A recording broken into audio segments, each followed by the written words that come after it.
convocation ayant été dûment signifiée aux conseillers M. Gaston Morin, M. Gaston Caron, M. Yves Gendreau, M. Michel Mercier, M. Marc Lorrain et M. Rémy Langevin, en conformité avec les pouvoirs qui lui sont conférés par l'article 323 de la Loi sur les cités et villes, M. le maire Jean-Guy Desrosiers m'a donné instruction de convoquer une séance extraordinaire du conseil municipal, laquelle se tient ce lundi 14 décembre 2015 à 19h.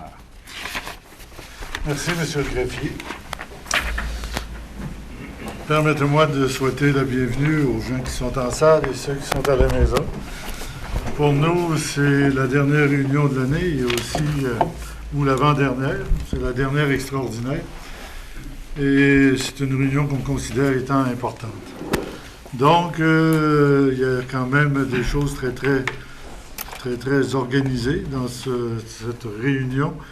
Et tout d'abord, je dois faire le discours du maire, la présentation du budget 2016, qui a lieu ce lundi 14 décembre 2015. Mesdames, Messieurs, bonsoir. Voici maintenant venu le moment de vous présenter, au nom des membres du Conseil, le budget de la Ville pour l'année 2016. Les considérations. Comme je vous l'avais annoncé le 16 novembre dernier, nous aurons à vivre en 2016 avec les impacts de l'addition des restrictions imposées par le gouvernement provincial au cours des 2 dernières années. En effet, en 2014 et 2015, nous avons subi des pertes majeures de revenus, tant dans les changements de versement de compensation de la TVQ en 2014 que dans la réduction des compensations pour les taxes des immeubles du gouvernement santé et éducation en 2015, en plus d'une diminution de la péréquation. Pour l'élaboration du budget 2016, nous faisons donc face à un gros défi. La commande a ainsi été donnée de limiter l'augmentation des dépenses au minimum dans la mesure du possible. Je peux vous dire ce soir que c'est mission accomplie. En effet, nous avons pu restreindre à 2,11 l'augmentation globale des dépenses malgré la hausse de plusieurs dépenses incompressibles dans divers secteurs de nos activités. Je vous rappelle que l'an passé, nous avons décidé de prendre le beau risque de l'activité économique dynamique et de boucler le budget en puisant dans les surplus au lieu d'augmenter les taxes. Cette année encore, pour limiter l'augmentation des taxes, nous avons opté pour un autre beau risque pour lequel je vous donnerai plus de détails avec M. André Lévesque, trésorier, que je vais aller rejoindre immédiatement. Ce complète la première partie du discours du budget et je m'en vais rencontrer André.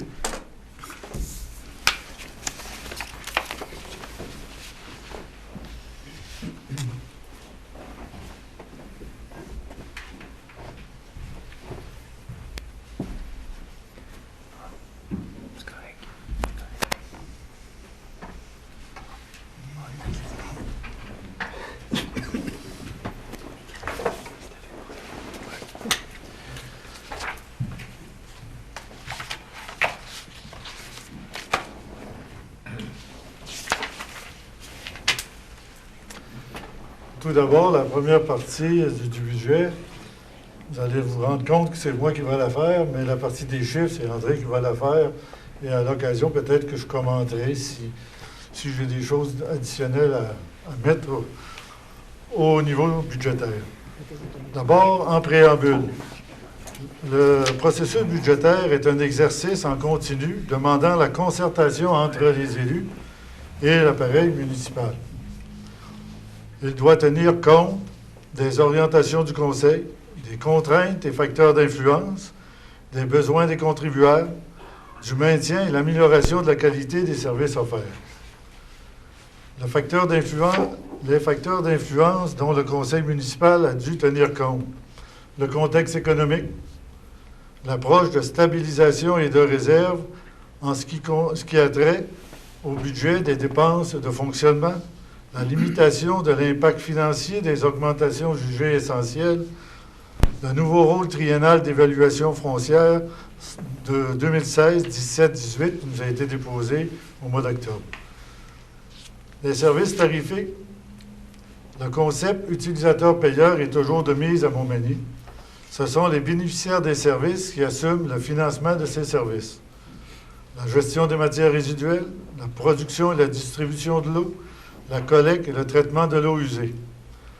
Création et maintien de fonds réservés afin de pallier les dépenses imprévues pour la prestation des services tarifés. Je vais vous dire immédiatement qu'il y a 3 ans, on a eu une augmentation au niveau des matières enfloussables de 25 %. Si on n'avait pas eu de réserve, on aurait été obligé de l'imputer directement aux citoyens. C'est la même chose des fois au niveau du traitement de l'eau. On a toujours un certain petit pourcentage pour pallier à des imprévus qu'on met en réserve, soit pour changer une pompe majeure, pour faire des travaux spécifiques, pour essayer de protéger les impacts non prévus ou imprévisibles qui peuvent arriver durant une année de maintenance du réseau.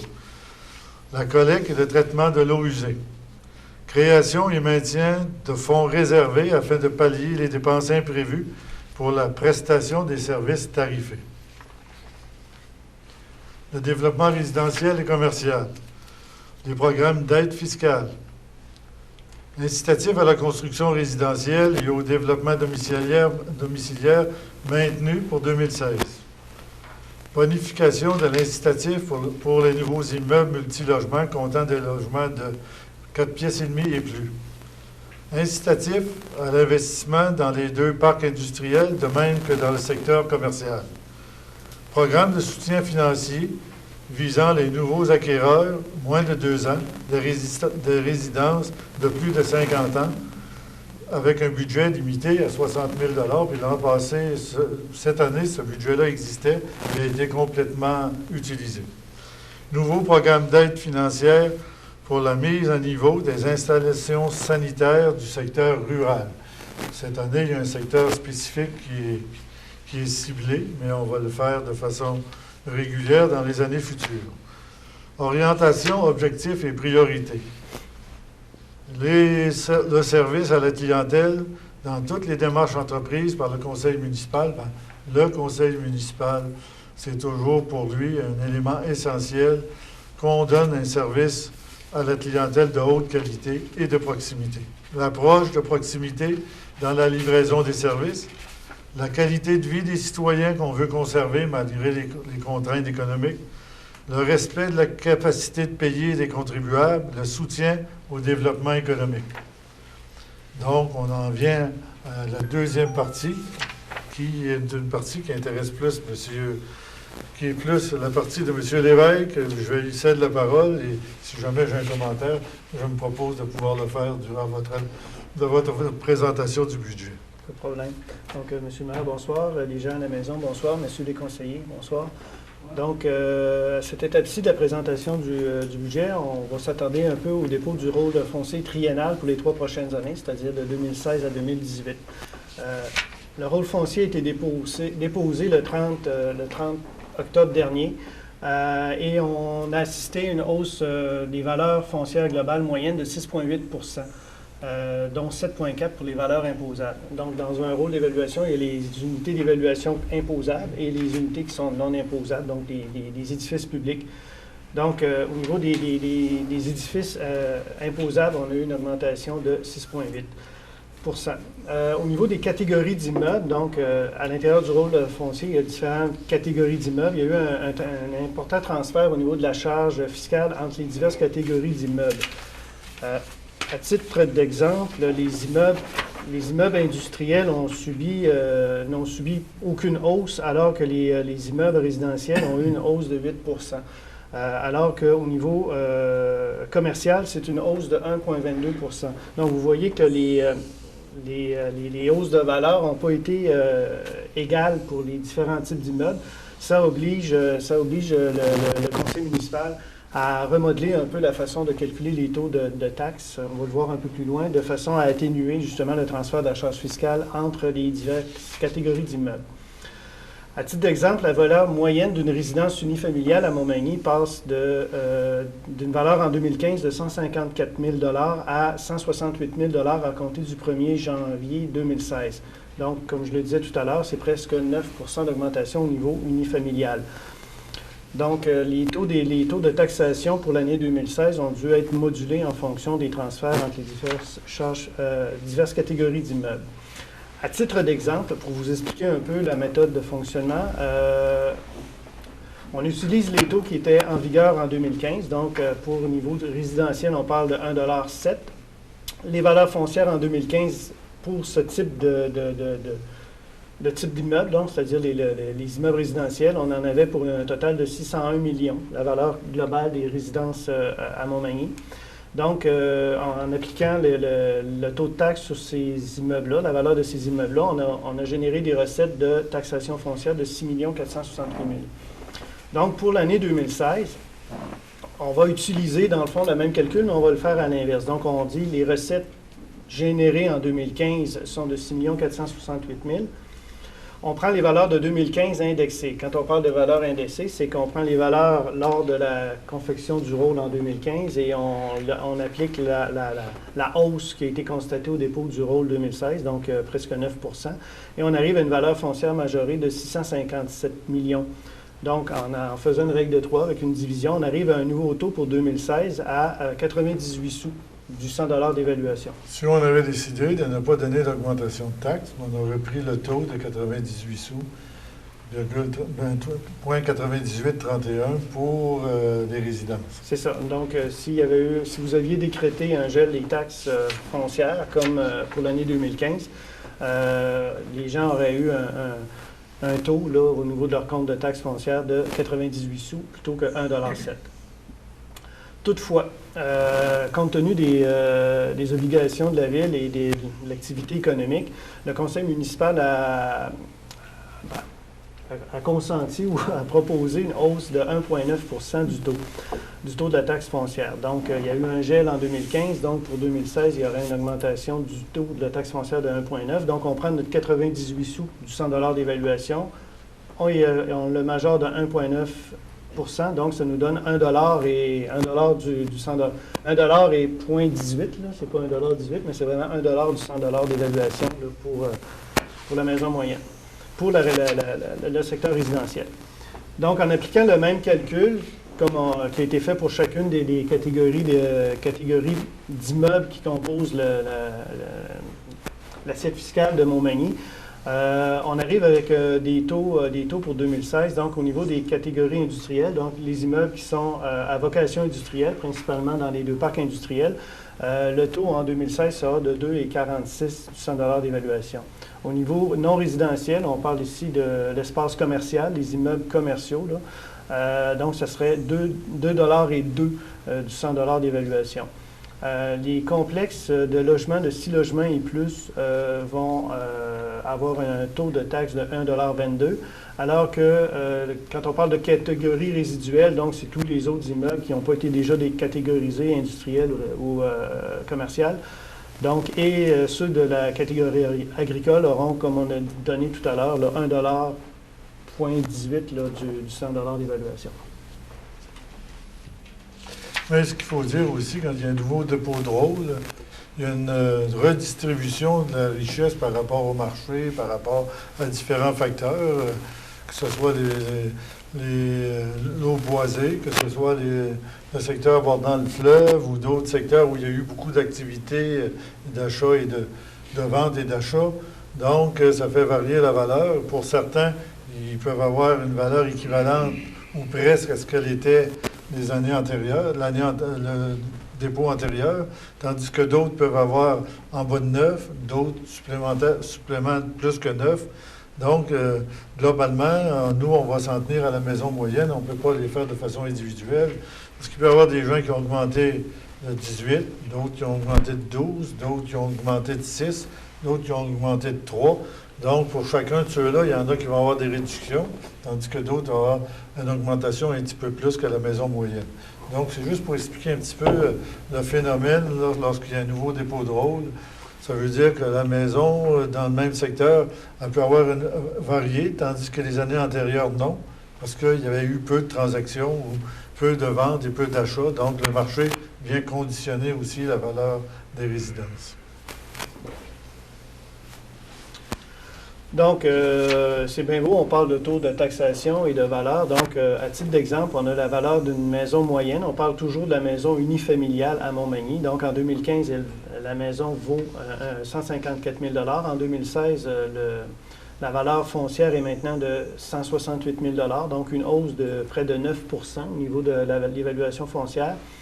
En appliquant les taux de 2015 et celui dont on vient de déterminer le calcul pour 2016 à 1 $, du 100 $ d'évaluation, le montant total de taxes foncières pour cette résidence moyenne-là, en 2015, était de 1 664 $, alors qu'en 2016, il sera de 1 688 $. Donc, une augmentation de 24 de 24 $, quel lapsus, de 24 $, donc à 1,45 d'augmentation au niveau, parce qu'on parlait d'une augmentation du taux moyen là, de 1,9, mais quand on l'applique sur la valeur d'une maison moyenne, c'est 1,45 d'augmentation pour 2016. On voudrait peut-être expliquer qu'il y a deux éléments dans un compte de taxes. Il y a la valeur foncière et la taxe foncière, et les taxes de service pour ceux qui en reçoivent, là. Donc, à ce moment-là, il y a deux parties pour avoir la ligne du bas. Si on prenait juste la ligne du haut, bien, la moyenne des augmentations serait de 1,45, soit de 24 $ pour l'année 2016. Donc, maintenant qu'on a réglé la question du rôle foncier, les prévisions budgétaires pour les activités de fonctionnement de l'année 2016, telles qu'elles ont été élaborées par le Conseil et l'administration municipale. Donc, pour 2016, le Conseil municipal de Montmagny vous présente un budget équilibré avec des recettes totalisant 19 804 000 $, des charges de fonctionnement de 16 967 000 $ et des opérations d'affectation pour 2 836 000 $. Lorsqu'on parle d'affectation, c'est le paiement en capital de la dette à long terme et diverses opérations à même les surplus, les réserves que la Ville s'est constituée. Là, M. le maire en parlait tout à l'heure en parlant des services tarifés. Donc, à l'intérieur du 2 836 000 $, là, il y a un montant de 258 000 $ qui est affecté directement à des réserves, à des fins particulières pour payer des dépenses imprévues. Ouais, puis vous allez voir tantôt dans le budget, un peu plus loin, qu'il y a des services qui ont augmenté quasiment de 90 000 $ pour l'année 2016. Donc, si on n'avait pas eu de réserve, il aurait fallu refiler cette facture-là aux citoyens, mais on avait économisé pour pouvoir se permettre de pouvoir régulariser la situation en cas de difficulté. Et quand on regarde ici, vous regardez, c'est un budget équilibré, mais finalement, pour que le budget soit réellement équilibré, on a fait une réserve au surplus accumulé de 225 000 pour l'année 2016. On avait fait 250 000 pour l'année 2015 et on avait fait 330 000 pour l'année 2014. Donc, depuis 3 ans, on doit toujours équilibrer le budget avec une réserve au surplus. Mais en même temps, vous allez remarquer, quand on va déposer les états financiers, que les surplus, à chaque année, diminuent aussi. Si on a déjà eu 1 million, on a déjà eu 600 000, on a déjà eu 300 000. Puis cette année, on va être bon pour compléter l'année sans aller dans le surplus accumulé, mais on vise entre 100 et 200 000 $ comme surplus. Vous voyez qu'avec les années, le surplus accumulé va diminuer, pas les réserves, mais le surplus accumulé. Puis quand on ne pourra plus se permettre de le garantir avec le surplus accumulé, à ce moment-là, nous, ce qu'on souhaite, c'est de peut-être aussi que les recettes soient plus volumineuses que celles prévues. Donc, ça nous permettra de pouvoir peut-être mieux réaliser, mieux s'équilibrer sur une période de 0,5. Donc, si on parle des dépenses de fonctionnement, en faisant abstraction de l'amortissement, donc pour les grandes rubriques, les grandes fonctions de l'activité municipale, nous avons un budget totalisant 16 967 000 $. Donc, c'est une hausse de 2,1 par rapport au budget de dépenses de l'année 2015. Comme M. le maire le disait tout à l'heure, il y a quand même des augmentations au niveau des dépenses dont l'administration municipale n'a pas le contrôle, qu'on doit assumer. Donc, c'est... Bien, si on prend juste l'énergie électrique, chaque année, il y a des hausses de tarifs. Donc, ils sont les mêmes pour les villes, même des fois encore plus substantielles que pour le résidentiel. on doit les assumer. Là, au niveau des carburants, on est peut-être sur une période où c'est assez stable, mais quand on regarde les produits chimiques, il y a aussi des changements de valeur assez considérables. Donc, tout ça, ça fait partie du quotidien qu'il faut assumer durant une année de budget. Donc, il y a des dépenses qu'on ne peut pas enlever parce que si ça nous prend du chlore, il faut acheter le chlore. Puis s'il est plus cher, il faut l'acheter quand même. Puis on ne peut pas réduire la quantité pour diminuer les dépenses parce que on va attaquer la santé publique. Ça fait qu'on a quand même des responsabilités. On n'a pas juste des responsabilités budgétaires. Donc, une façon de visualiser un peu l'assiette de dépenses, ou la pointe de table des dépenses de fonctionnement de la ville. Donc, on peut voir que les principales fonctions là, sont vraiment au niveau du transport. On parle de voirie, déneigement, entretien du réseau routier à 14 de même que l'hygiène du milieu, là, à presque 20 Lorsqu'on parle d'hygiène du milieu, ce sont vraiment là, les activités qui sont liées à des tarifs. Donc, on parle de gestion des matières résiduelles, approvisionnement en eau potable, distribution de l'eau potable, captation des eaux usées, de même que le traitement des eaux usées et tout ce qui touche l'environnement. Donc, ça, la fonction hygiène du milieu est comme autofinancée à même les tarifs, comme on l'a mentionné tout à l'heure. Le service des loisirs, de la culture et de la vie communautaire représente 23 du budget aussi. Ça inclut aussi les contributions et les participations de l'administration municipale à différentes activités culturelles, là, qu'on parle Carrefour de l'accordéon, les festivals et autres, là, animations estivales aussi. Festival de loi, les différents organismes, le hockey mineur, il y en a une panoplie. Là. Mais ça fait partie de l'activité économique d'une municipalité. Au niveau de l'administration générale, qui représente quand même 17 ce sont tous les services qui sont en support aux services de première ligne. Donc, on parle du service des finances, le greffe, les ressources humaines. Donc, ça représente 17 des dépenses. Et finalement, au niveau de la sécurité publique, deux rubriques principales, c'est-à-dire la protection policière, dont le contrat que la Ville a avec la Sûreté du Québec, de même que la protection contre les incendies. Donc, c'est près de 14 du budget là, pour ces deux éléments. Si on reprend les dépenses et on les présente plus selon leur nature, c'est-à-dire le type de dépenses, donc on peut voir que la rémunération des employés représente presque 30 du budget, alors que les services professionnels techniques, donc tous les contrats, tous les services professionnels qui sont achetés auprès d'entrepreneurs et de professionnels locaux principalement, c'est 26 Donc il y a une certaine parité. Là. Puis pour les organismes publics, vous avez connu toutes les problématiques du ministère des Transports du Québec quand il y avait tout donné presque à l'extérieur et plus d'expertise à l'interne. Nous, on essaie toujours de garder un équilibre entre l'interne et l'externe parce que ce qui fait la santé d'une organisation, c'est d'avoir des gens qui sont capables d'évaluer le travail fait par les autres aussi. Donc, ça nous permet d'avoir une meilleure vue. Puis des fois, à l'interne, on peut réaliser certains travaux à meilleur coût, même si on les fait à l'interne par rapport à l'externe parce qu'il y a d'autres contraintes. Des fois, quand on donne des travaux à l'externe, c'est pas toujours des gens du milieu qui décochent les contrats. Puis des fois, ces gens-là, ils ont des dépenses supplémentaires de transport, d'approvisionnement, d'essence et tout ce que vous voulez. Donc, nous, on essaie de toujours avoir un système équilibré entre l'interne et l'externe, ce qui nous permet de garder une expertise. Et quand on a des problématiques de réparation, on a du personnel spécialisé pour le faire. On n'est pas obligé d'aller chercher ailleurs le service. On est capable de se l'offrir soi-même.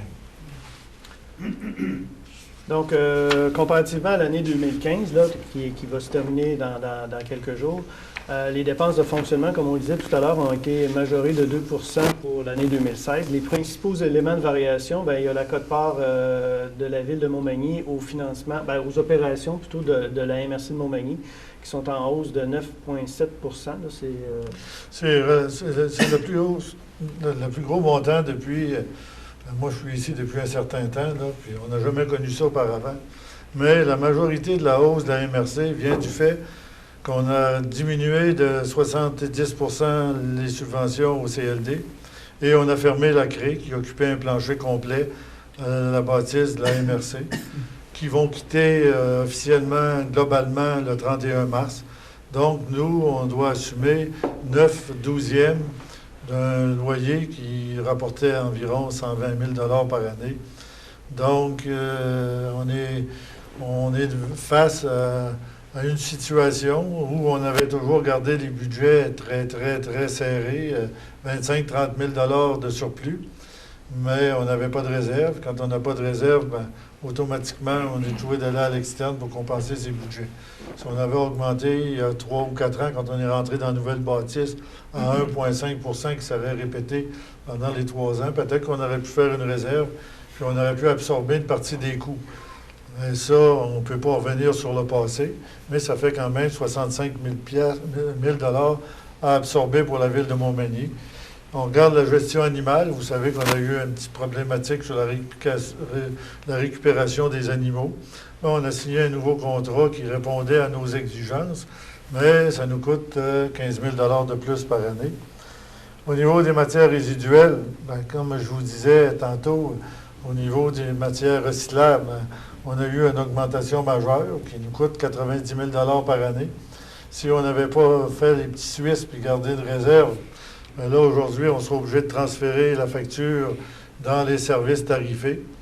Donc, ça permet de régler ce problème-là, mais ça, c'est pas payé par la taxe générale. C'est payé par les taxes de secteur.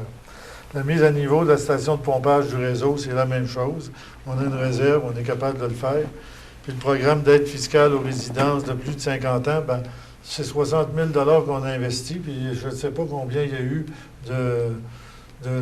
au niveau des travaux, ça a donné combien au total?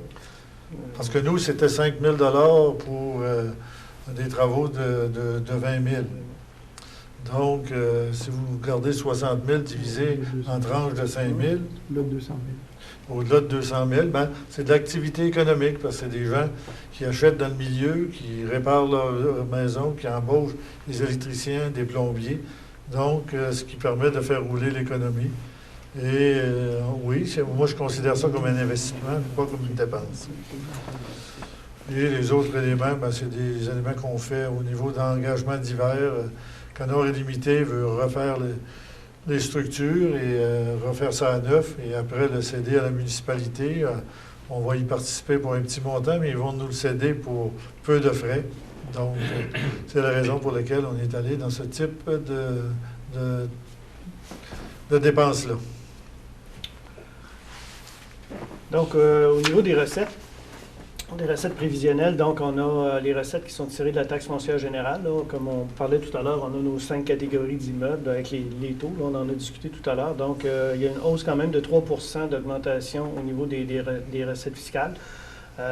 C'est, comme on a dit tout à l'heure, il y avait une majoration des taux de 1,9 Par contre, il y a une croissance aussi normale et naturelle du rôle foncier. Donc, c'est pour ça qu'il y a une majoration de 3 là, au niveau des recettes tirées de la taxe foncière générale. Dans le fond, si ça avait été seulement à 1,9 d'augmentation, ça aurait été la démonstration qu'on n'a pas de croissance de valeur au niveau du parc immobilier de la ville, ce qui serait pas très, très intéressant. C'est toujours intéressant quand les valeurs des propriétés à l'intérieur de la ville continuent de prendre de la valeur, s'accroître. Ça, dans le fond, c'est Quand les valeurs dépassent le taux d'inflation, ça veut dire qu'on est en croissance. Quand il est inférieur à l'inflation, ça veut dire qu'on est en récession.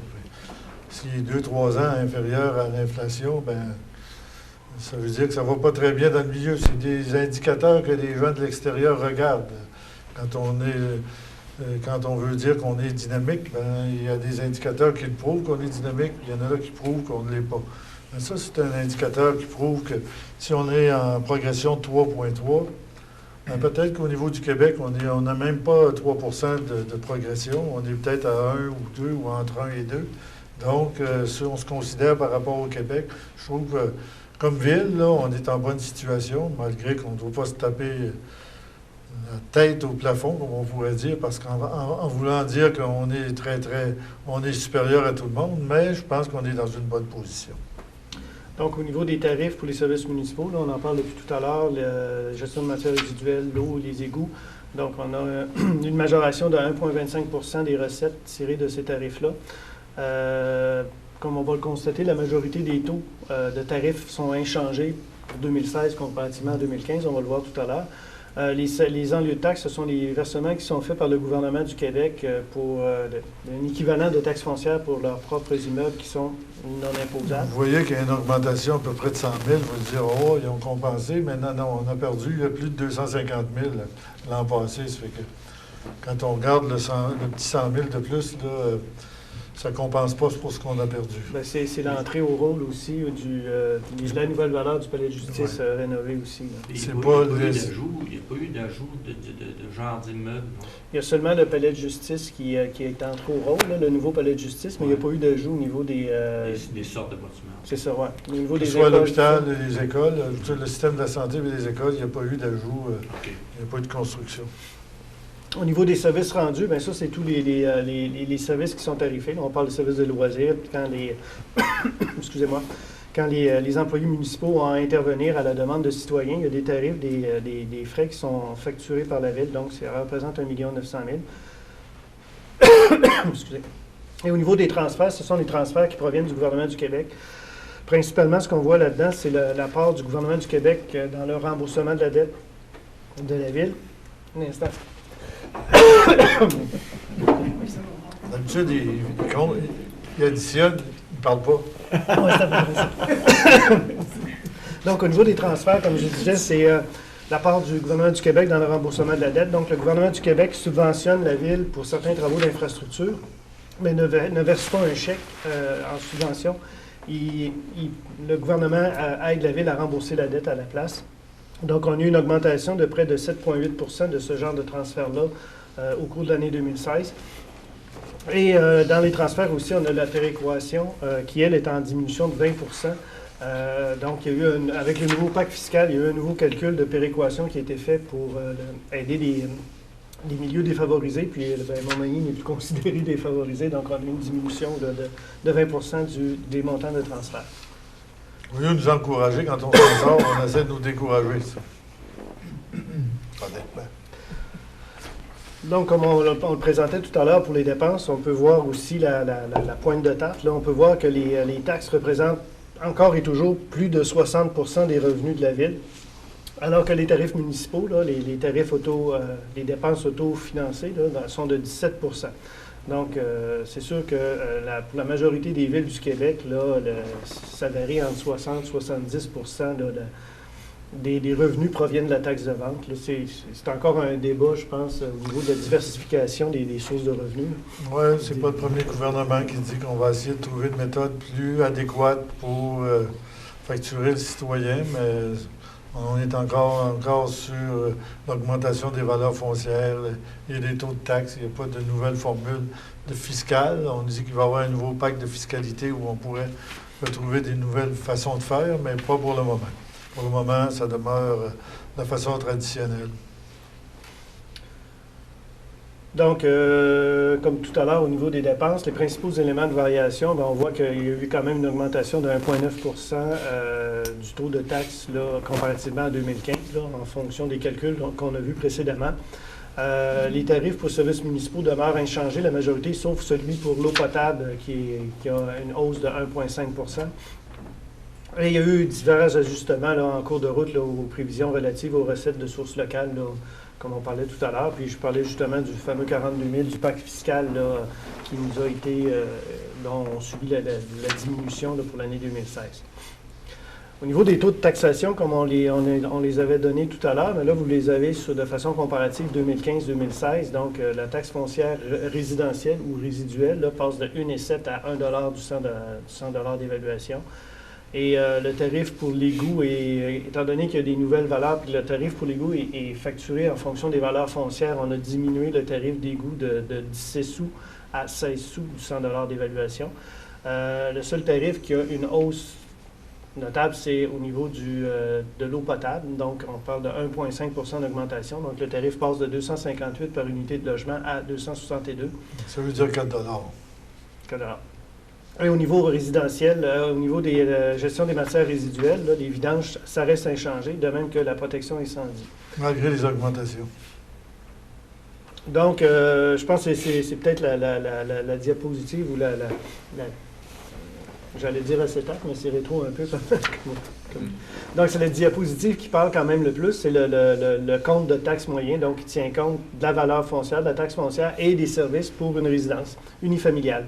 Donc, on voit que les valeurs foncières, comme on l'a dit tout à l'heure, sont passées, la résidence unifamiliale est passée de 154 000 à 168 000, alors en tenant compte des différents taux et tarifs, donc le compte de taxe de 2015 pour cette résidence-là était de 2 409 $ pour l'année 2015, passe à 2 443 $ et 89 pour 2016, donc une augmentation de 1,4 % du compte de taxe globale de la maison moyenne. Donc, 34 $ par année.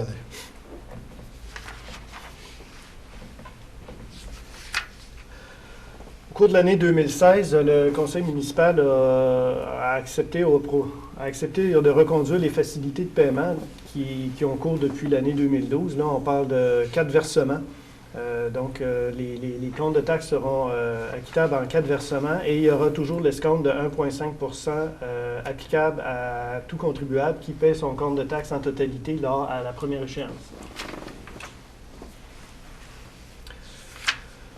Ici, c'était une façon peut-être de présenter un peu l'évolution depuis 2009 des valeurs foncières, de même que du budget et des taux de taxes foncières. Donc, la ligne orangée là, ou rosée en haut, c'est la progression des valeurs foncières imposables de la Ville. Donc, c'est vraiment là, la croissance qui a été connue à chaque dépôt de rôle. Vous voyez qu'il y a toujours une augmentation marquée là, à tous les 3 ans, date des dépôts de rôle.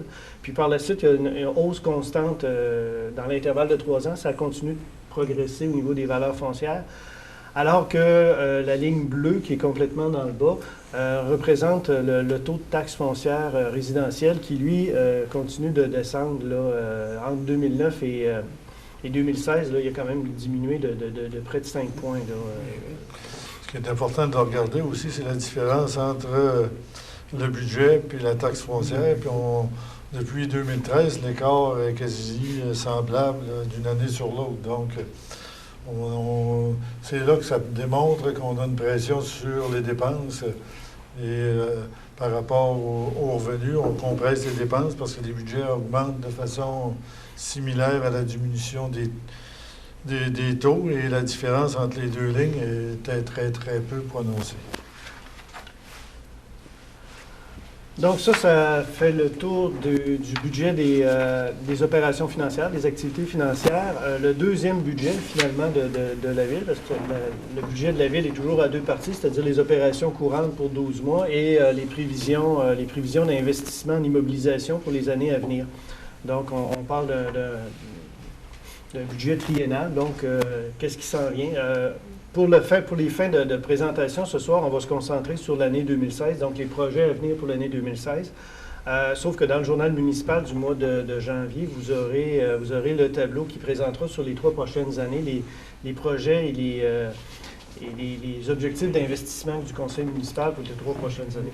Parce que pour l'année 2016, ceux qu'on met, c'est ceux qu'on a pratiquement certains de réaliser. Puis des fois, l'autre, c'est des prévisions, des fois qu'on peut déplacer. Au niveau des immobilisations,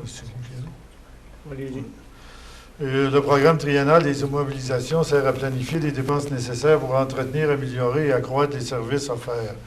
La programmation des travaux doit être souple et permettre de rencontrer des investissements imprévus en cours d'année, tout en respectant le code financier de la Ville.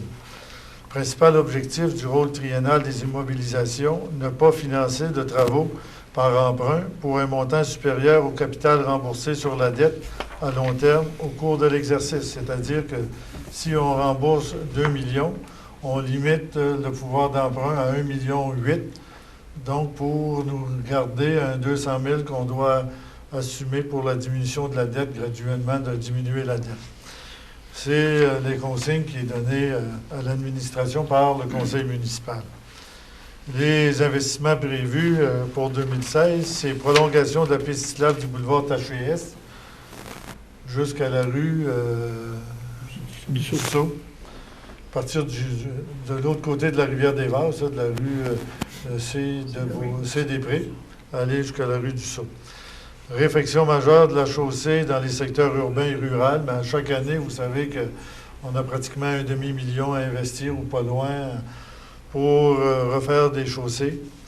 Début des travaux de réaménagement de l'ancien hôtel de ville, éclairage des chutes et autres aménagements dans les parcs et les espaces verts. On a le remplacement d'un camion 10 roues, remplacement de véhicules et de camions-outils, puis remplacement de la resurfaceuse à l'Aréna qui était là depuis 1983, mais qui commençait à avoir des signes de faiblesse.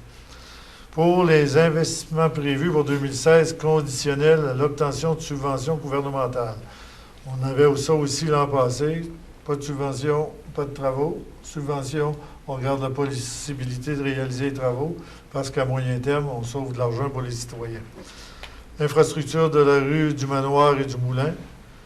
Plan de drainage du secteur urbain nord-ouest, 3e rue, boulevard Taché et rue Thomas Morel. Reconstruction d'une portion du chemin du Bras-Saint-Nicolas. Aménagement d'hiver à l'Aréna. Réfection du bassin de la piscine Guylaine-Cloutier, qui termine notre plan triennal. Et on arrive en conclusion. Je vais laisser la conclusion à André. Merci. Donc, l'augmentation ce qu'on peut retenir, c'est que l'augmentation du taux de taxe foncière de base est limitée à 1,9 pour l'année 2016. Le compte de taxe moyen pour une résidence unifamiliale subit une hausse de 1,4 qui représente environ 34 Les objectifs de prudence et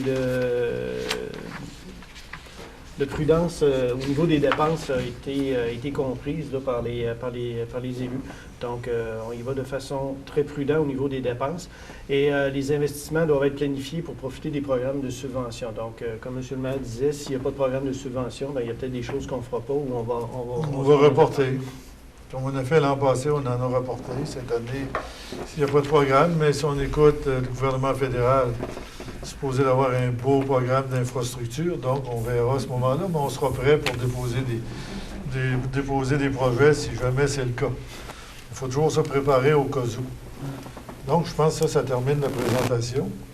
Moi, en terminant, permettez-moi de prendre quelques minutes pour remercier mes collègues du conseil municipal, parce que on travaille quand même pendant 2 ou 3 mois. On partage avec le conseil municipal les orientations, où on détermine aussi les orientations budgétaires. C'est pas difficile. Au début, on dit c'est zéro partout. Quand on peut. Des fois, on ne peut pas tout le temps. Ensuite, ainsi que tous nos employés qui ont collaboré de près ou de loin à l'élaboration de notre budget de fonctionnement, ainsi qu'à la mise en place de notre programme triennal d'immobilisation. Ça concerne les travaux publics, le greffe, la comptabilité, comme de raison. Eux, ils reçoivent des chiffres, puis des fois, ils sont obligés de dire aux gens, je pense que tu as été un peu gourmand, il faudrait que tu regardes si tu n'es pas capable d'en enlever un peu. Donc, c'est un travail d'équipe qui se fait au niveau du budget. Ça fait qu'on remercie tout ce monde-là, parce que je pense que sans eux, on n'aurait pas une ville comme on a, mais sans nous aussi, ça nous permet de donner des orientations à l'appareil municipal pour essayer de mieux gérer ou de gérer plus efficacement l'argent des citoyens. Parce que tout ce qu'on en est autour de la table, on est tous aussi des citoyens. On a aussi l'impact de nos décisions. C'est pas juste pour les citoyens, elle est pour nous aussi. Donc, ça fait le tour du budget. Et je prendrai peut-être un proposeur, puis après, je vais aller retrouver mes collègues à l'autre bout pour la période des questions. Alors, je vais lui proposer, M. le maire. M. Langevin, appuyé de... Est-ce qu'il y a quelqu'un qui appuie? M. Caron, est-ce que c'est adopté? Donc, le budget est adopté pour l'année 2016. On est disponible pour la période des questions. Pendant qu'on va recevoir la question, je vais me déplacer à mon endroit spécifique. Et je remercie M. Lévesque pour le travail et son équipe, parce que lui ici, il a une équipe de travail. Pendant votre déplacement, M. le maire, je peux faire lecture des résolutions pour officialiser? Oui. Avec les votes qui ont été faits. Donc, la résolution 2015-484 est d'adopter les prévisions budgétaires de la Ville de Montmagny couvrant l'exercice financier s'échelonnant du 1er janvier au 31 décembre 2016, comprenant des dépenses d'activité financière, du remboursement de la dette à long terme et des affectations à des réserves financières pour un montant totalisant 20 029 640 $, des recettes au montant de 19 804 640 $, de même qu'une appropriation à même les excédents de fonctionnement non affectés d'un montant de 225 000 $. Et donc d'autoriser le greffier à faire publier dans un journal local ou dans le journal municipal de Montmagny un document explicatif des prévisions budgétaires de recettes et dépenses adoptées pour l'exercice financier 2016. Et résolution 2015-485 est d'adopter le programme des immobilisations pour les exercices financiers 2016, 2017 et 2018 de la Ville de Montmagny et d'autoriser le greffier à faire publier dans un journal local ou dans le journal municipal de Montmagny un document explicatif de ce programme des immobilisations tel qu'il a été adopté. Donc, 2 résolutions qui ont été donc proposées par M. Langevin, appuyées par M. Caron et adoptées à l'unanimité. Est-ce que vous maintenez votre proposition, M. Langevin, M. Caron? Oui. Disons que j'ai peut-être devancé le greffier un petit peu. Vu que c'était sa dernière fois, c'est en avant-dernière fois qu'il agissait comme greffier. Puis, en même temps, on pourrait remercier Bernard, que c'est son dernier budget, parce qu'à partir du 31, prend sa retraite. Donc, c'est le dernier budget qui a participé. Je pense que, malgré tout, vous avez vu que moi, je suis fier du budget, parce que dans les conditions actuelles, faire un budget sans taxe, puis d'en faire un avec une moyenne de 1,4 pour une maison moyenne, je pense que c'est exceptionnel. En plus de ça, oui, c'est sa fête. De tous les côtés. Il est fêté de partout. Oui, vous pouvez poser votre question. Bruno Nicole, 377 boulevard Taché-Ouest. En premier, j'aurais un commentaire, peut-être, je ne sais pas si c'est par la loi.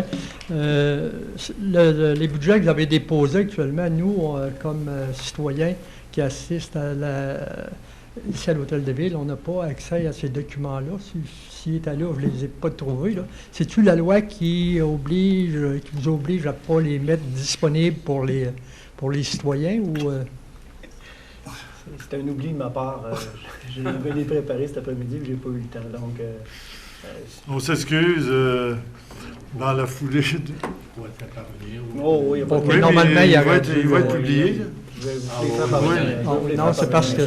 C'est parce qu'il ne peut pas suivre au fur et à mesure. Ça fait beaucoup de chiffres à retenir. Oui, c'est ça, c'est ça. Mais j'avais quelques questions aussi. Tantôt, vous avez parlé des surplus accumulés de la réserve. Vous avez dit que les surplus accumulés, ça va être de plus en plus difficile. En tout cas, vous me direz, je ne comprends pas bien. Le surplus accumulé, vous pouvez prendre sur le budget qui a été présenté, il peut y avoir des surplus. Vous pouvez en laisser une partie d'un surplus, vous pouvez en verser une partie à la réserve. Comment ça fonctionne exactement? De toute façon, au niveau des réserves, quand on parle au niveau des tarifs, quand il y a un surplus, ça va directement dans la réserve du tarif associé. Oui. S'il y a un surplus au niveau de l'eau et de la distribution de l'eau, ça s'en va dans cette réserve-là. S'il y en a au niveau des égouts, ça s'en va dans cette réserve-là. Puis au niveau global, s'il y a des surplus, les surplus qu'on voit globalement à la fin de l'année, oui, ça ne comprend pas les surplus qu'il y a eu dans les réserves. Okay. Mais à travers, si on a un surplus volumineux, des fois, on va réserver de l'argent pour qualifier l'hôtel de ville, on va y mettre dans une réserve. On va prendre un autre montant d'argent qu'on va réserver pour des travaux anticipés, pour le théâtre d'immigration, d'autres pour réaménager le parc de la mairie. On fait des réserves graduelles. Et il y a des réserves qui sont passées sous des règlements, puis il y en a qui sont passées par des résolutions, mais je vais laisser peut-être André finir la réponse. Oui, c'est ça. Bien, dans le fond, quand on parle de surplus, c'est toujours à la fin de l'année qu'on identifie les surplus. Quand on prépare le budget, on élabore le budget, on fait pas un budget en fonction de prévoir un surplus à la fin de l'année. Habituellement, notre budget il est équilibré, les dépenses égales aux revenus, puis il n'y a pas de surplus potentiel. Sauf qu'en cours de route dans l'année, on peut dégager un surplus quand l'activité économique a été supérieure. Il y a eu plus de construction de nouvelles valeurs, par exemple.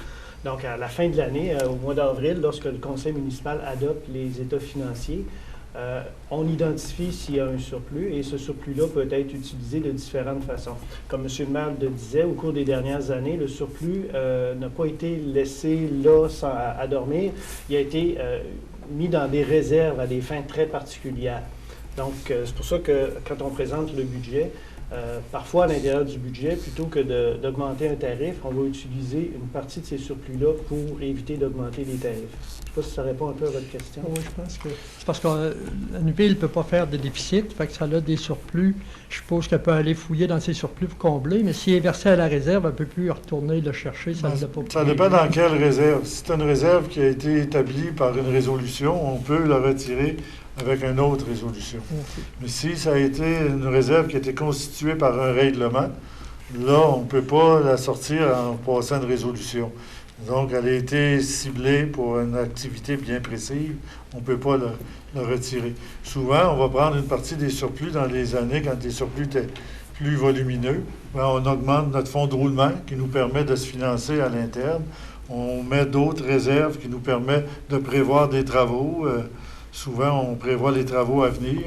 Et des fois, on prend ces surplus-là pour exécuter des petits travaux essentiels. Disons, acheter des nouveaux équipements pour mettre au loisir, dans le skatepark, une autre chose pour mettre ailleurs. Donc, ou des petits équipements pour le service des incendies, pour les travaux publics et d'autres éléments sont dans les surplus accumulés. Et des fois, on va se servir du surplus pour faire un travail on ne dit pas de 2 ou 3 millions, mais si on a, je ne sais pas moi, une cinquantaine de mille, puis là, je sais qu'on a une réserve de 200 000 pour des occasions d'affaires. Quand il est arrivé la boucle l'année passée, ça coûtait un montant d'argent à la ville pour recevoir la boucle, une cinquantaine de mille dollars. Alors, on avait 200 000 dans notre fonds pour les projets éventuels. Bien, on a pris 50 000 parce qu'on avait une réserve. Puis, on a établi la boucle, mais quand on regarde en bout de ligne, on a peut-être eu pour, je ne sais pas, 300-400 000 de publicité. On a organisé un événement majeur qui a mis Montmagny sur la map. Donc, ça devient comme un investissement pour notre futur. C'est de cette façon-là qu'on fait le travail. Disons, on se met 200 000, puis on dit, si des fois, il arrive une occasion d'affaires, quand elle nous est présentée, si on n'a pas d'argent, on dit, laissez passer. Mais si on a une petite réserve à quelque part, on peut se servir de la réserve. Bon, ça amène des éclaircissements. J'avais une deuxième question. On a parlé beaucoup du service de la dette, mais la dette de la ville de Montmagny, actuellement, elle s'établit à quel montant? La dette réelle. La dette accumulée. La dette brute, parce qu'il y a une partie qui appartient au gouvernement. La dette réelle est aux environs de 20 millions. Et notre service de la dette, ça représente à peu près 15,3 % du budget. Tandis qu'au niveau des municipalités comme la nôtre, c'est plus de 16 % du budget qui est utilisé à la dette. Puis au niveau du Québec, c'est 19 % du budget des municipalités qui va au service de la dette. Donc, on se considère, notre dette, oui, elle est égale à peu près à notre budget. Je pense que de cette façon-là, on assure une pérennité, puis qu'on a pris des décisions pour la réduire graduellement au niveau des années. Puis je pense qu'on a atteint le point maximum de notre dette, qui, les années futures, s'en va en réduisant régulièrement. Monsieur Lévesque, est-ce que vous avez d'autres choses à additionner? Ça fait pas mal de tour.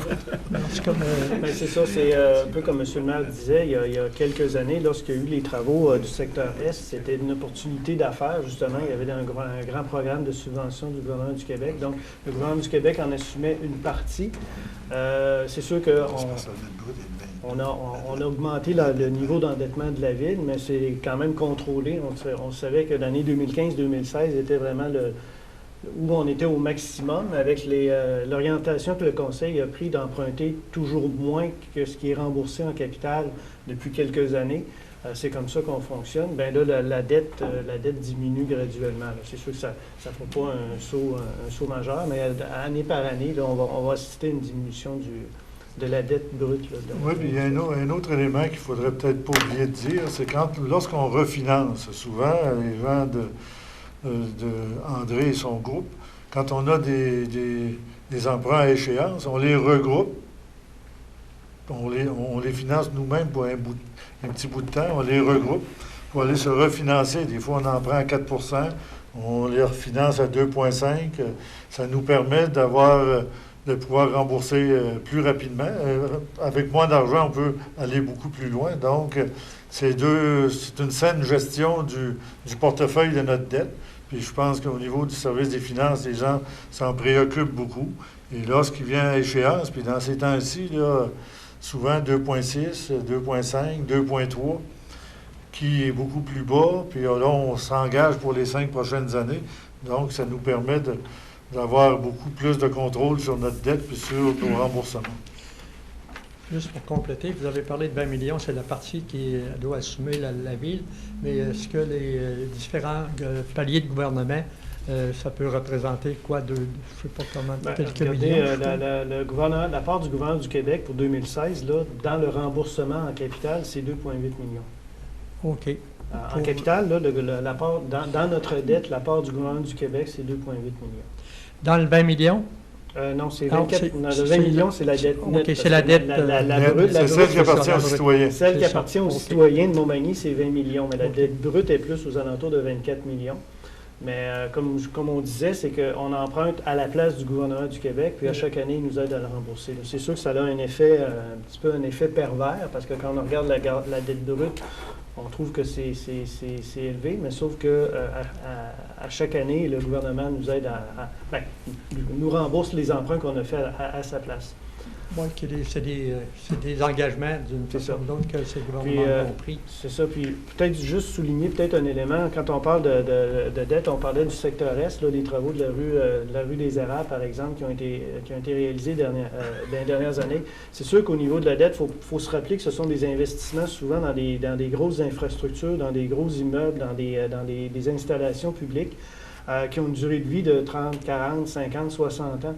Donc, c'est sûr que ça coûte cher à faire sur le moment, mais c'est dans le fond, c'est que la Ville finit par être gagnante au niveau de l'entretien des réseaux, moins de bris d'aqueduc, moins de gel d'eau aussi. Donc, c'est sûr que il y a un effet sur la dette, mais il faut voir que la valeur nette de la municipalité, les actifs de la municipalité, eux autres sont en hausse aussi également dans ce temps-là.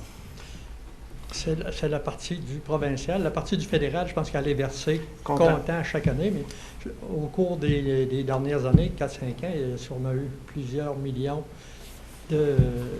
Lorsqu'on a fait le secteur des érables, il y avait un projet, on a fait pour 6,3 millions de travaux. Ça, ces travaux-là étaient prévus d'être faits sur une période de 5 ans, mais on les a tous faits, on les a tous ramenés à échéance parce qu'il y avait un programme gouvernemental très, très intéressant, parce qu'on pouvait aller peut-être chercher jusqu'à 70% des coûts. Et nous, à ce moment-là, eux paient cash, comme on peut dire en bon français, paient cash la dépense, même si la partie du gouvernement fédéral est payée comptant.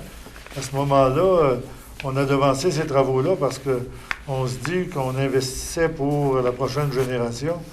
Parce que, comme vient de dire André, nous, on va peut-être financer sur 15 ans certains travaux. Le gouvernement nous paye sur 20 ans. On va avoir fini de les payer, puis on va être encore remboursé. Donc, ça nous permet, puis, ces travaux-là étant, les actifs étant de bonne qualité, bien, ça protège la future génération parce que lorsqu'on est rentré à la Ville, moi, il y a 10 ans, ça coûtait à peu près 1500 $ du mètre faire une infrastructure. Aujourd'hui, on est rendu 2800, 3000 $ du mètre. Si on attend dans 5 ans, peut-être qu'on sera à 4000 $ du mètre pour faire les mêmes travaux. C'est qu'à un moment donné, ce programme-là nous a permis de dévancer des dépenses, mais nous protège pour le futur. C'est ce qui est important de retenir. On aurait pu laisser passer. Mais si on avait laissé passer, on aurait perdu une belle occasion. Parce que maintenant, on nous dit qu'il va y avoir des programmes, mais ils ne sont pas volumineux. Là.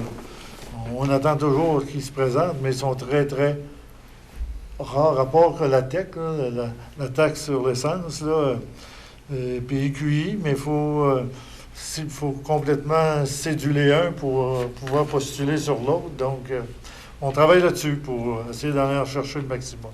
On félicite le conseil municipal là, au niveau justement de ces travaux-là d'infrastructure qui ont été faits avec, dans le temps qu'on pouvait avoir des bons remboursements, parce qu'on voit des municipalités actuellement qui n'ont pas profité dans ces années-là pour effectuer les travaux, peu importe, parce que les citoyens n'étaient pas tous d'accord ou que les conseils, mais aujourd'hui, on voit les coûts assez faramineux que doivent supporter les citoyens, devront supporter les citoyens de ces municipalités-là pour effectuer ces travaux-là.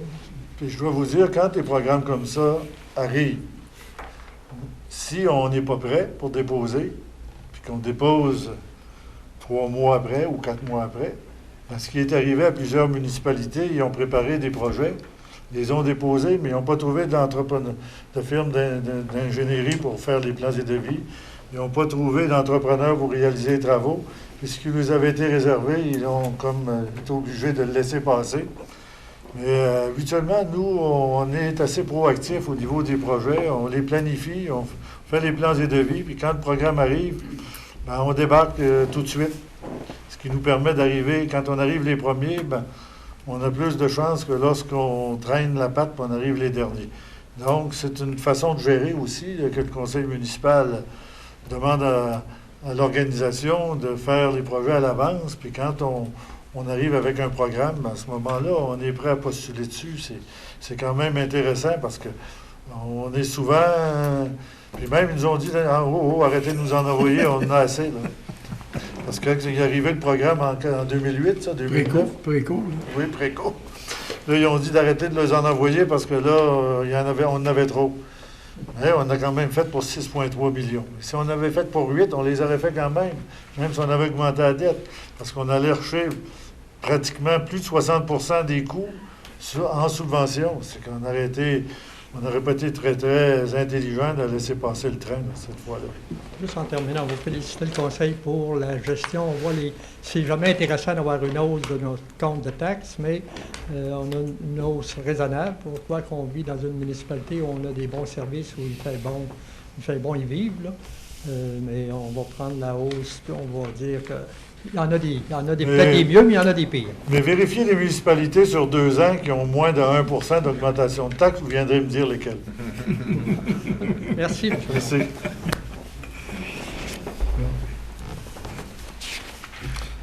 Donc, je pense que ça épuise l'ordre du jour. C'était une réunion extraordinaire. Ça fait qu'on remercie les citoyens d'avoir écouté le budget. Écoutez-les, c'est important pour l'ensemble des citoyens, leur budget. C'est l'argent qu'on va chercher dans leur poche pour administrer leur municipalité, non pas nécessairement, comme les gens disent, la nôtre. C'est notre municipalité, mais c'est la municipalité d'ensemble des citoyens. Et vu que c'est le budget, permettez-nous de souhaiter des joyeuses fêtes à tout le monde. Mais on a une autre réunion qui suit immédiatement celle-là, où on fera nos vœux pour la fin de 2015 puis l'année 2016. Merci beaucoup. Bonne fin de soirée à tous. Et soyez attentifs, vérifiez. Puis l'année prochaine, on vous assure que les papiers vont être là. Disons que le budget, on est souvent serré quand on arrive vers la fin. Ça peut arriver qu'on oublie certaines petites choses. Mais à avoir su, je vous en aurais apporté une copie. Merci.